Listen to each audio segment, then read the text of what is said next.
Now, second video, we're running through the J League off-season buys, okay, or J and K League. Now, one of the things that really does put a lot of people off going into investigating these leagues is the names, right? Because a lot of the names can be quite hard to remember in terms of memorability, I guess, much as anything. But when you start actually looking at raw data, raw stats, there's a lot of really exciting players in these leagues, and when you see the prices you can pick them up for, a lot of them are ridiculously underpriced, guys. Asian defenders, let's get stuck into it. Now, I'm a bit biased, right? But I love this guy, absolutely do. I paid a bit more ether for him, I think, than what he is going for at the moment. But the guy has been a stalwart for me, and look at those scores. Oh. Look at those scores, man. Oh, what a guy. He's been ever present for me, and particularly Global All-Stars D4. I don't think he's made it in the D3s or anything yet, and he's done me really well when I've went into the Asian lineups with him, of course. But I just honestly, off season, you're going to get this guy. There's another 100 in there that's just out a screenshot here. I just can't get away from how good the guy is. I mean, you see the auction prices. If you're catching him on auction, you're getting him at a bargain. You really are, because the output the guy's got is tremendous. Right back, left back, he's a full back anyway. I'm pretty sure it's right back. And Kawasaki Frontale won the league this year. You'd expect him to go well again next year.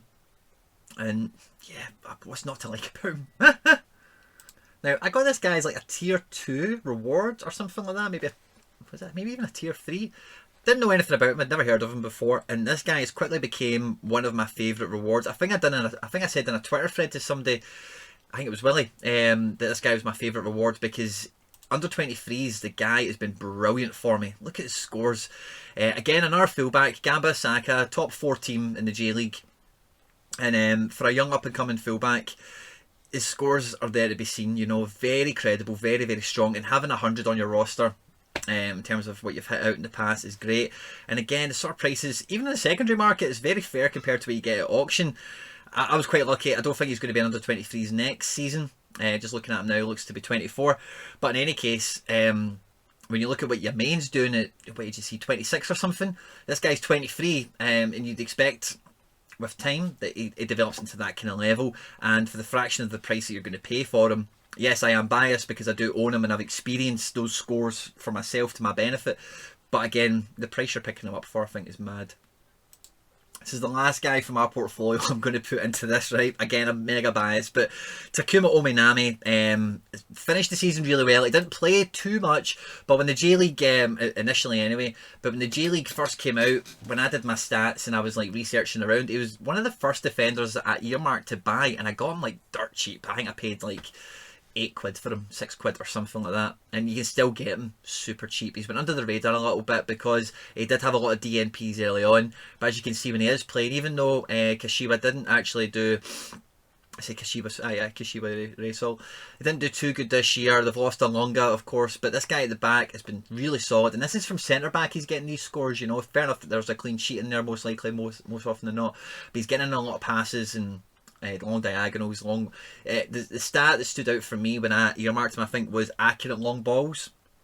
And I thought he was a right back at the time because he played a few games at right back. I think some of these scores, like that 100 score, I think he was maybe playing right back then. But he seems to be playing centre back more. But yeah, the last one from my gallery. Now, this is it's not really a recommendation of sorts, but this is a guy I'm aware of because a friend of the channel, Ross, at top of the index, picked him up as a super rare and done really well. And, you know, for the last 2 game weeks there, scored really high. Now, Ross, when he picked this guy up, the first thing he said to me was he plays a lot, he scores really consistently, and when I drill into him, I can see exactly why he's been attracted to him and why he's went and picked him up. And I think, again, for the sort of pricing that you're at the moment, for somebody, I don't know if you'll still get under 23s with him next year, but Sapporo didn't do that great this year. They were missing a few key players, and I think they were kind of lower half of the division, whereas previously they've been known as doing pretty well. So this guy coming in, I don't know if he's a centre back or a full back, truth be told, but he comes recommended. The DNPs are very minimal. He's very young. I mean, you have a young defender that has minimal DNPs and can have those lovely greens spotted around with a lot of orange. Again, they can offer great value for your buck, especially when you look at the auction prices you can pick them up for. It's literally pennies on the pound. Now, the main thing that's going to put you off with this guy is the sporadic DNPs, okay? But look at his price. He's absolutely crazy cheap. 31, he's an experienced defender. You know what you're going to get out of him. He's a starter. Hyundai Motors are amongst the more notable teams in the K-League, especially from my outward perspective. I see them in the Champions League quite often, you know, from a previous life when I used to gamble on this kind of football a lot. And again, similar to some of the other defenders we're talking about, if you look at that, in the last month he's had probably one auction. That is buttons, like buttons for somebody who you know. Yeah, the DNPs are a bit worrying, but when he does play, you can see that the high oranges and the greens are there to be had. And again, like we said before, if you've got an 100 on your previous score list, that's always going to pique your interest. It's always going to grab some attention. So again, the sort of price you can pick this guy up for, I would definitely consider him appealing. So when I went to go away from my gallery for players to talk about in the video, I thought I'll try and focus my efforts on the K-League, because I feel like a lot of the community is quite well versed in the J-League, just down to some great accounts we've got like David and SoRare Japan.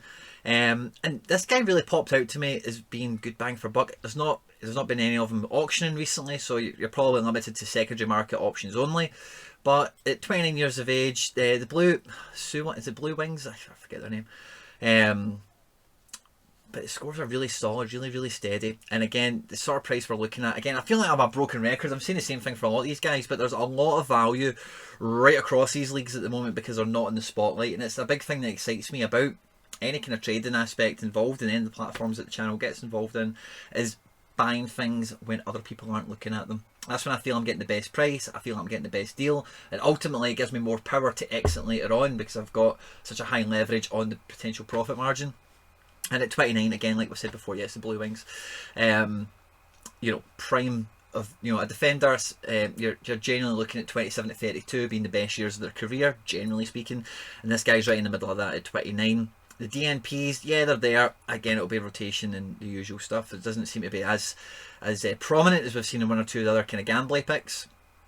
But again, you can see the scores are there to be had. You know, safe oranges and a good couple of greens spotted around there as well. So if you're looking to dip your toe in the water with one of these, good guy.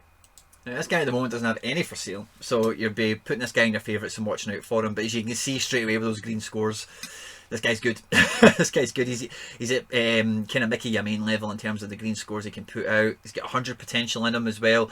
And you know, look at that. The last berth of the season, I think they have a kind of championship and a relegation split in the league, so he's only playing against similar calibre clubs. His scores are amazing, you know. So when this guy either comes fresh for the new season, new card, or if you can catch somebody in the secondary market at 27, you've got a lot of life left in this guy. And if you can get him for that average price he's hovering around at, similar to Mickey Yamane, this guy can be very powerful in an all-star lineup as well as your Asian lineup as well. Now, when it comes to Asian defenders, I don't actually have that many. I think I've won more than I've bought, really, to be honest with you. So 5 I paid for Ominami. So these two guys, I love them both. Yamane, I love. Kim Young-won is decent. He's had a transfer down the league, but so I'll keep a hold of him, see what happens. And then in research for this video, I didn't include the guy in the video, okay, because I bought the only one that was on the secondary market. But this guy's went to the China Super League, and when I seen it, I thought, oh yeah, it rings a little bell. I think I've seen that something like that time.